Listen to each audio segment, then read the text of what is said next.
En articulant deux versets, Jésus nous indique l'articulation majeure de la Torah et nous invite à la saisir par l'endroit où il la saisit lui-même. Articulation exacte de la Torah, faite non seulement par Jésus, mais en Jésus lui-même. C'est de cette articulation que la Torah dépend ou, pour ne pas édulcorer la teneur d'un terme dont les emplois sont rares dans le Nouveau Testament et qu'il convient de prendre dans tout son réalisme symbolique. C'est par là qu'elle est suspendue. Matthieu 22, 40. Exactement comme le corps du crucifié suspendu à la croix. Luc 23, 39. Actes 5, 30. 10, 39. Le corps de la Torah est suspendu à l'articulation, à la croisée de l'amour de Dieu et de l'amour du prochain, comme le corps de Jésus est suspendu à la croix.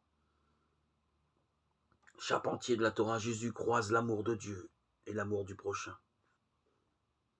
Jésus croise les deux montants de l'amour et, finalement, se met lui-même à cette croisée. Par un tour de force d'une infinie discrétion, de fait, il échappe sans cesse à notre distraction, comme à notre mauvaise volonté.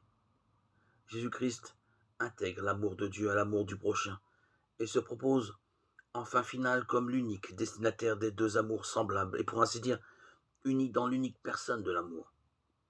Ce que vous avez fait à l'un de ces petits qui sont mes frères ou mes prochains, c'est à moi que vous l'avez fait. Matthieu 25, 40. Comme unique médiateur entre Dieu et les hommes, l'homme Jésus-Christ, 1 Timothée 2, 5, le prochain Jésus-Christ est le moyen terme par lequel les deux commandements, les deux amours communiquent. Observateur de la Torah, il en est aussi le terme à travers chacun de nos prochains qu'il tire de l'anonymat en cachant en lui son propre nom.